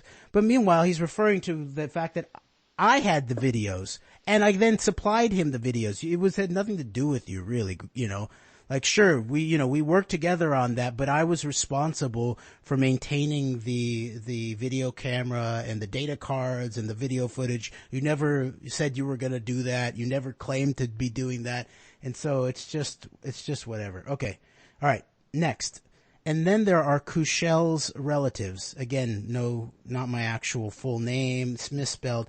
Kuchel's relatives, high-level Disney executives. His parents are Jungian analysts. Okay, so here we go. These are all also sort of like half facts. High-level Disney executives. As far as I know, I have one cousin of the older generation who was the president of the motion picture part of Disney in the 90s. And this actually had come up before. We were on a False Flag Weekly News with Professor Anthony Hall. And when I brought up the background of Daniel Ellsberg in relationship to working at the Rand Corporation and this question of the Pentagon Papers and how there's some kind of, something being covered up in relationship to what the Pentagon Papers disclose, and then what that means then in relationship to Ellsberg's public proclamations about things like September 11th in the contemporary day and age. Then out of nowhere, Tony then says, when some people talk about how you have family in Hollywood. And so it's not something that I don't like to just sort of like go through all of my family. I don't think it's quite fair at some level, either to me or people and their family, to sort of bring people's family into it. If there is some kind of, direct, compromising relationship, or that could be perceived as a directly compromising relationship, I can understand talking about it publicly and disclosing it and having a conversation about that. So at that time, when Tony brought that up on False Flag Weekly News, I said, yes, well, my brother has been a very talented documentary filmmaker from when he was very young and has worked in Hollywood before. And I have a cousin who was a producer and worked on a film with Arnon Milchan at some point. Okay. And so this is the same cousin from my dad's generation who was I looked it up on Wikipedia, and he was the president of motion pictures at Disney in the 90s. And then he started his own company after that. I've talked to him. I believe I've met him twice in my life. I haven't talked to him in 20 years. And I didn't even know who the head of Disney was. I couldn't remember the name until you told me again yesterday, Bob Iger. And I'm not getting any phone calls either from my cousin or Bob Iger about the plan to work with Fred Smith of FedEx and Betsy DeVos to go mess with Brendon O'Connell. That's not what's going on. Okay, so there's that.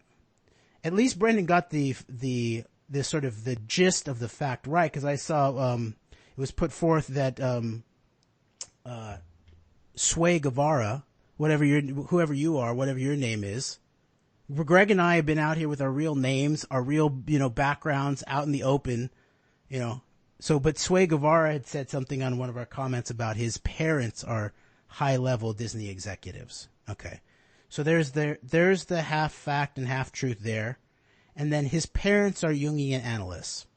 I shared with Brendon, because he's interested in Jung, in archetypes, in symbology, and Brendon has a background as almost becoming a monk, and it's definitely in another life Brendon might have been a monk or a Jungian analyst or something like that. So I shared that with him.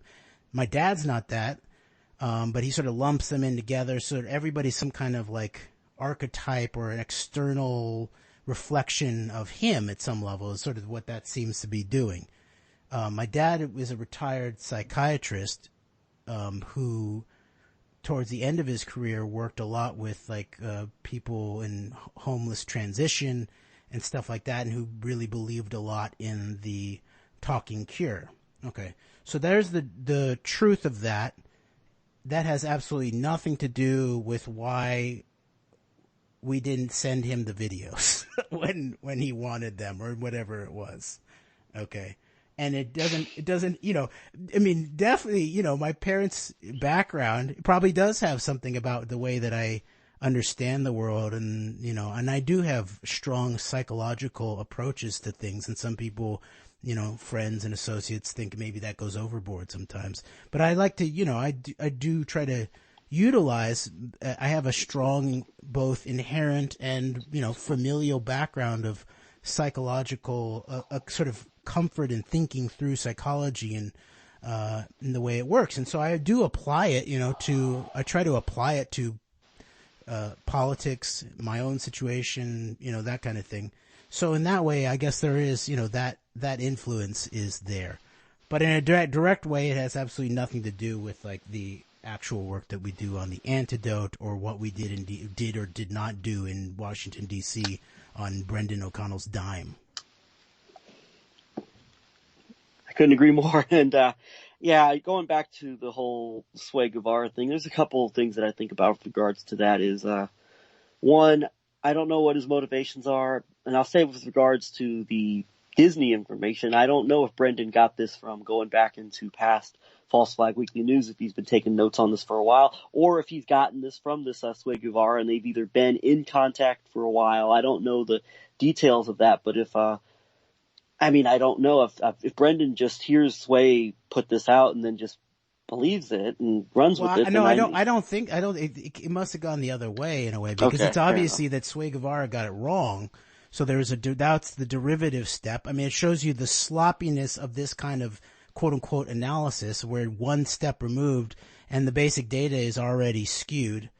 The basic sort of half truth data, because basically then he makes it sound like it's sort of like a lot of my family is, Disney executives at this point or something like that.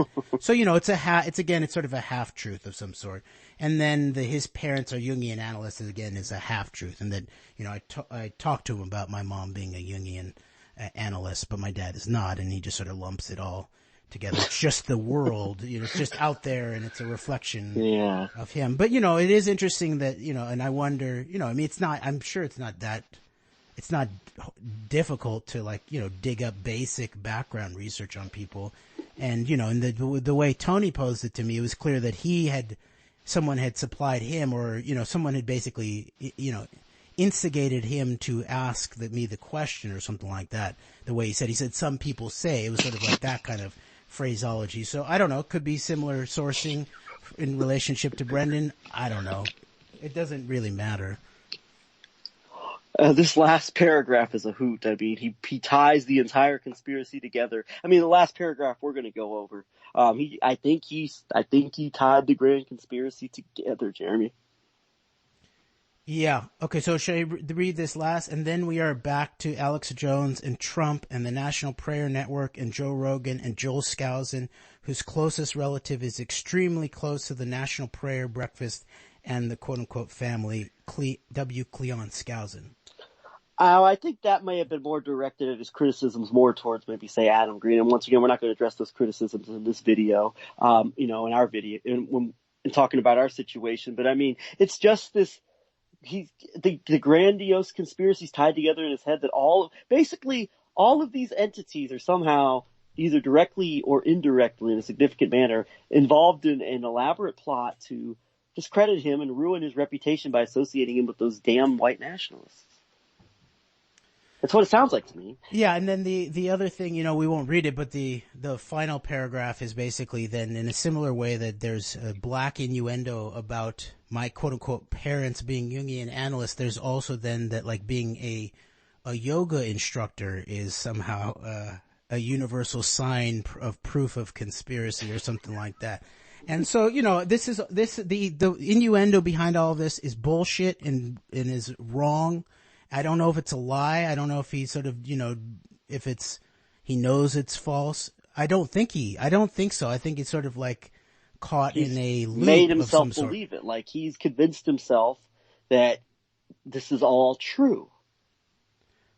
But it's wrong. I mean, Exactly, of course, I can't speak to every piece of it because, of course, like Joseph is the only one who could speak to whether or not he was actually sent by his uncle, to do this.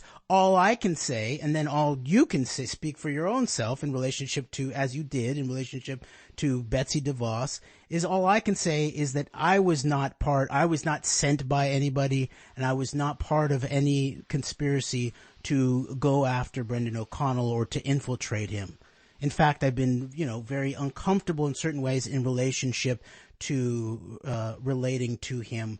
But I think that the public work that he's done is, very important. And so I've tried to relate to it in that fashion. And that's how I'll continue to do it. But meanwhile, this is bullshit. And if I'm telling you now, Brendon, that this is not true. Your innuendo here is not true. So you should probably figure out what's true and what's not, and then apologize to the people about who, that would include you, Greg, and me, and then other people can speak for themselves, but you should apologize for the things that you are saying about them that are untrue. Okay? And at the same time, going to continue to recognize the important political analysis that you do, while also then continuing to publicly critique your sort of future forecasting, your hero worship of the Bannons to the Mattises, while, sweeping off the table all the actual real American patriots who have been at the table with you. Okay? All right. So I guess that's it for now. Yeah. And I'll throw in, I'll throw in on top of that. And I hope you don't mind me bringing this up, Jerry, but this is something I think it relates to Brendon and some of the important issues he's talked about. When he's putting this stuff out there about you, and you call yourself, and I agree with this, you call yourself a Jewish American, patriot of conscience. And Brendon's been very adamant about, his issues with, he sees a lot of the overt anti-Jewishness going on. When he's throwing out these type of accusations, just unsubstantiated, there's with really no evidence behind them, that you're linked into these high-level Disney executives and high-level influential Hollywood people, that is going to, within a certain subset of the circles that we're involved in, that is going to create further paranoia, and people are going to run with this stuff as evidence of a massive conspiracy, the type of thing that he's trying to, at least publicly in his words, trying to steer people away from. So I would watch it in this regard, Brendon, if you're serious about these, really trying to rein in a lot of this more harder anti-Jewish sentiments that are out there, that are just, garden variety, really overt, over the top, just discrediting provocateur behavior that goes on by a lot of people out there. I would watch it if I were you, Brendon, if you're serious about this, because you're throwing unsubstantiated allegations that could lead a lot of people to really jump to some serious conclusions that are not rooted in reality, but are a major facet of internet activism in this age, which is this idea of taking things where you do have this disproportionate presence in these careers and then taking it and really letting people run with it in ways that are absolutely not true. And you're feeding into that, and I advise you to please stop. Well, and I think you probably are right about that, Greg, and I appreciate that sentiment. And then the other side of that I think is that this kind of stuff also then, to like there's a whole group of people that don't know about the work that we do in relationship to the antidote. And some of the work that we do, I think, is really crucial and important. And we leave a lot of facts and data and analyses that I think are crucial, and in some cases are fairly unique to the work that we've done. And so then all of this kind of stuff really, all it does is, like, people who've never heard our names before, instead of actually, like, taking the time to dig into our work, like Brendon himself really should do, and follow up on a lot of these really important threads that are tied in directly to this, to this issue that he's so rightly focused on. And we've provided a lot of evolution, a lot of backing support, a lot of filling out of the analytical landscape in relationship to it. And and in many cases he has not even followed up on it, let alone acknowledged it, And I'm more interested in the follow up and helping us all push the analysis forward towards accuracy and for political engagement, and for having a view where we can actually become the world, those who engage in our world and help shape our world, take responsibility. And in some cases that is involved with the warrior spirit. So, looping back to this day. And so I just think that this kind of stuff is sort of the antithesis of all of that kind of sentiment that we want to be moving towards, of where you encourage people to engage in the discourse critically. Yes, like, be critical towards everyone's discourse, but engage with it rather than just sort of like black innuendo that's based on half truths at the best, And so there are these more particular, issues, whether it's, sort of the potential collectivization of things like the suspicion of, of people of all Jewish backgrounds or that kind of thing as you address it, or if it's the more direct and personal, the implication or insinuation of violence against people and accusing them of for sure being, agents and spooks who deserve to get beat up, and implicating people's families and all of that. All of that stuff is just toxic and destructive to an authentic and ethical and pragmatic political discourse that we need now more than ever. All right.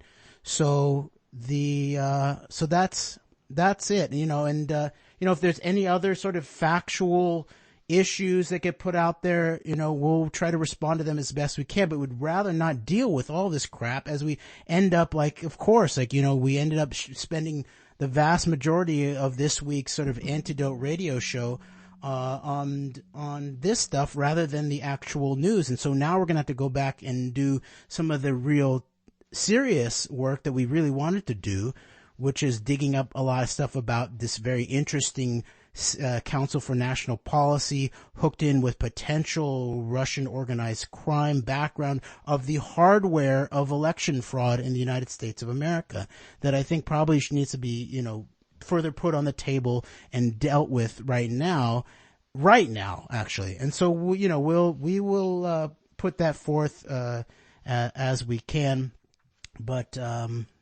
we had to address these, half facts and, totally false, allegations. Yes. And unfortunately we had to do it, but, it was time to do it, and I'm glad we've got it on the record, and I hope we don't have to do a lot of this in the future. And I mean, we might have to do it again, but for now we've gotten it out of the way and we've told our side of the story, and I hope, it comes out, and I hope everybody that's listening is able to see this and understand, our side of the story here, that these are blatant, these are absolute, ridiculous falsehoods that are being put out there. And, we have to address them. We have to basically vindicate ourselves, because it's unfortunate reality, but I imagine a lot of people who are in this community have had to deal with this at one point or another. And now for the first time ever, I'm dealing with this. I'm sure that there's probably been times that there might be times when you and people you've known over the years that are in this line of work have dealt with these things. I'm dealing with it myself for the first time here, and we had to get in front of it. And I'm sorry that we had to devote so much time to this, but I think later this week, and I'm not sure on a date yet, one day later this week, I think we are going to be doing a live stream. I'm not sure how long we're going to talk, and I'm not sure exactly what we're going to cover, but there will be at least one I think longer form live stream video that we will be putting out later this week, similar to what we put out last week, breaking down Aaron Maté and some of his interviews with Jefferson Morley and with and Matt Taibbi on the Hill TV. So something in that nature. I'm not sure if it's going to be the exact same process, but there might be a similar dynamic. It might be more article oriented. We'll have to figure that out in the next couple of days here, but there will be a live stream where we get back into doing some of the things that I believe we do best, which is bringing our perspective on these deep political matters. So. All right. Well, thank you so much, Greg. Appreciate it. Well, thank you. I'm glad we finally got this hashed out. Yeah. And so, yeah, we'll do another long form on the topic later on. All right. Until next week, Antidote, we out. All right. Thank you. Thank you.